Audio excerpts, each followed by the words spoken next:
Ever since web-slinging his way into the Marvel Cinematic Universe, Tom Holland has captured the hearts of fans around the world as their friendly neighborhood Spider-Man. But despite his fame, he isn't necessarily the most public celebrity around. Here's what you never knew about Tom Holland.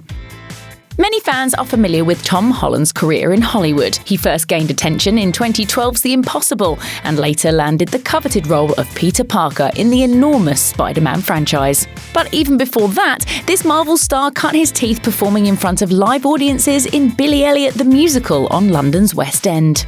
His journey to the stage actually began very young, and it all started with a Janet Jackson song. According to GQ, his mother spotted him dancing, quote, in a reasonably coordinated way, and enrolled him in a dance class. Tom explains in an interview for the West End Theatre, And we did a show in White Lodge, the ballet school, and the headmaster, he spotted me. He was like, we wanted to audition for Billy Elliot. In addition to dance, Holland's extensive ballet training taught him how to, quote, emote in different ways that aren't crying or laughing. He later told GQ, ballet is the Latin of dance. Every piece of dance has come from ballet. To come from that background has allowed me to express myself in different ways. For instance, in the Spider-Man suit, you often can't see his face, but I find a way to convey feeling anyway. Though dance introduced him to the performing arts and ultimately led Tom Holland to superstardom, it also introduced him to bullies. In a 2019 GQ interview, Holland described his secondary school days at Wimbledon College. I would do it in the school gym at lunchtimes by myself, in tights, with a teacher. So you have kids looking through the windows. To a bunch of 10-year-olds who all play rugby, Tom Holland doing ballet in the gym isn't that cool. But the young multi-talent wasn't about to let bullies change who he was. Holland went on to study drama at the esteemed Brit School, according to The Scotsman. Speaking to People in 2017, Holland admitted, I had my rough patches, but you couldn't hit me hard enough to stop me from doing it. In fact, some of his experiences in school helped him relate to the character that would turn him into a household name years down the road. Holland added, I, like Peter Parker, accepted I wasn't the cool kid at school and just found my group of friends and got on with it. While performing the role of Billy Elliot in the acclaimed musical, Tom Holland became quite a skilled gymnast. In an interview for the West End Theatre, a young Holland described what interested him about acrobatics. Most ballet classes in electricity, it's very strict. But in acro, we can just do what we want and muck around a bit. Through the years, Holland kept up his acrobatic training, and it came in handy when the opportunity to audition for Spider-Man came around. The actor told the Associated Press, I always wanted to play this character, and when I found out they were recasting the role, I rang up my agent. They gave me 2 scenes, and I basically did like a somersault into frame and then a somersault out of frame because I basically thought they may never see this, but if they do, I need them to know that I've got some gymnastics abilities and stuff. And every tape I sent in, I always did a little acrobatic demo to try and convince them to give me the role. It definitely appears that Holland's stunt paid off. Many actors undertake strange projects to get into character for a film. When Tom Holland first nabbed the role of Peter Parker for Captain America: Civil War, he jokingly suggested that he attend high school in the United States to learn what it's like to be an American teenager. To his surprise, the team at Marvel jumped at the idea. He explained on The Graham Norton Show, 6 weeks later, I've with a backpack, pencil case books, on my way to the Bronx School of Science, which is a school for genius kids. Holland was given a false identity, a backstory, his own student card, and even spoke with an American accent. According to Inside Edition, during his 3-day stint at school, none of his classmates caught on. In the end, he revealed his identity to the school's drama class. When Tom Holland was 18 and coming off the massive Ron Howard blockbuster In the Heart of the Sea, he was feeling quite confident about his career prospects. But to his surprise, the roles didn't come right away. He told GQ Style, I was auditioning, and I just hit a bit of a rut. And I think, personally, and this is me being very honest, I had just done a Ron Howard film, and I thought I was dog's bollocks. I just thought, I'll get this job, and I didn't. It was a bit of a punch in the teeth. Like any concerned parent, Holland's mother eventually insisted that he develop a backup plan for his future. According to Holland, my mum said, look, you're not getting any work, so you need to go and have a plan B. I've booked you at this carpentry school in Cardiff, 6-week course. You're gonna go, you're gonna learn to be a carpenter. This was after I felt like I was doing pretty good. What? And Mum was like, no. The tactic worked. Holland ended up landing 4 straight auditions while in carpentry school, all while learning how to fit a roof and renovate a bathroom. Even before he entered the spotlight, Tom Holland knew of the potential pitfalls of being an actor. He was warned about the pressures and the dark delights Hollywood can offer. In 2012, as his impressive performance in The Impossible made waves, he spoke to The Hollywood Reporter. I think from every actor I've ever spoken to, they say the biggest thing they regret from life is not finishing school. So finishing school is something that is very important to me. Holland even spoke with Drew Barrymore, the one-time poster child for unconventional kid stars. He explained, "She went through a very rough time. There is something quite worrying about it. The whole sort of, what's going to happen to me in the next couple of years? But I'm pretty certain that I'll remain the same person." Years later, Holland admitted that when he was younger, he could never relate to stars like Barrymore. He said to GQ, "I never understood when you watch, young celebrities go off the rails. I'm like, why do you do that? Just chill and be cool."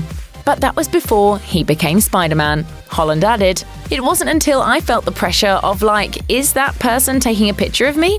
That made him realize his private life was shrinking. Thankfully, he had friends who overcame those same struggles and could teach him to cope. People like Drew Barrymore, Zendaya, and Robert Downey Jr. Tom Holland isn't shy about telling the world he has dyslexia. The British actor has discussed his learning disorder a number of times, including an endearingly botched Marvel quiz livestream in April 2020. Holland explained to the 140,000 live viewers, "We wrote down some cards so that we could show them up. What we didn't realize is that on an Instagram Live, it flips it around. And I'm dyslexic, and it took me so long to write them this way. There's no way I'm going to be able to write them backwards in time, so I apologize." But Holland is not alone. According to Dyslexia Help at the University of Michigan, not only is dyslexia one of the most common learning disabilities, it's one of the best understood. Yet not everyone in the Marvel star's family is convinced of his disorder. In fact, Tom's father, comedian-author Dominic Holland, isn't on board with his diagnosis, writing in a 2014 blog post that while he didn't, quote, resent it, if only because it helped Tom discover dance, he didn't necessarily believe it either. Dominic continued, "Being truthful, I was never happy with the diagnosis. I have never been comfortable with saying that my son has the condition. I just believe that some kids have an issue with literacy, and that these anomalies are normal and do not need labels or to be explained away by bodies of experts." Tom Holland and his co-star Zendaya have dodged romance rumours for years, but in the summer of 2019, the British actor got a rude awakening to the realities of dating in the limelight. Less than a month after he told Elle that he was, quote, definitely a relationship person, he was spotted with a mystery blonde woman, and the rumour mill went bananas. Soon after, Page Six learned and published the young woman's name, something Holland wasn't thrilled about. He told GQ, "I don't like living in the spotlight. It's the first time something like this has ever really happened to me. So it's a bit of a shock to the system. But it's something that you look at and you go, oh well, I just don't put myself in that situation again."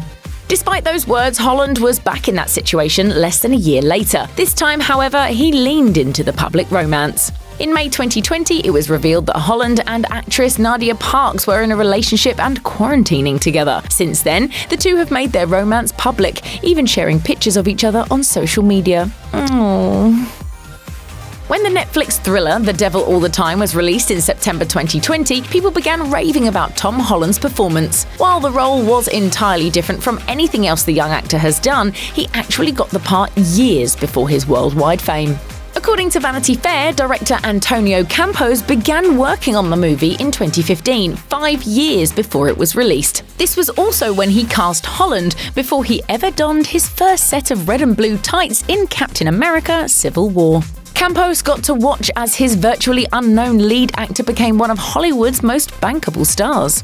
Not everyone on the film was paying attention to Holland's rising star, however. Holland told Entertainment Weekly, "When Jake Gyllenhaal and I were working together on Spidey 2, he was asking me what I was going to do next. I pitched him this movie, The Devil All the Time, and he was like, wait a minute, I'm producing that movie. And I was like, well, I'm in that movie. I guess someone had messed up in the email and didn't tell us that each of us were part of the film." Considering the fact that his first solo outing in the Marvel Cinematic Universe, Spider-Man: Homecoming, beat out the likes of Wonder Woman to become the highest-grossing superhero movie of 2017, It's no surprise that Tom Holland saw a major pay increase through his first 3 Marvel performances. Holland was paid a reported $250,000 for his short stint in Captain America: Civil War, and twice that much for Spider-Man: Homecoming. By comparison, his mentor, Robert Downey Jr., scored $5 million a day for 3 days' work on Homecoming, adding up to just 8 minutes of screen time as Tony Stark. By the time 2018's Avengers: Infinity War rolled around, Holland nabbed an estimated $3 million. Throw in contractual bonuses and earnings from other on-screen gigs, and Celebrity Net Worth estimates the British actor's net worth in 2020 at $15 million. However, Holland seems to be relatively frugal with his earnings. He's amassed an impressive collection of Spider-Man merch, he once splurged on a motorbike, and he lives in a London flat not far from where he grew up. In the meantime, he's keeping his eye on the acting prize, telling Interview magazine in 2017, "The 20-year goal is to be a film director. The 15-year goal is to win an Oscar. The 5-year goal is to just keep enjoying myself. I really am having the time of my life." Check out one of our newest videos right here. Plus, even more Nicki Swift videos about your favourite celebs are coming soon. Subscribe to our YouTube channel and hit the bell so you don't miss a single one.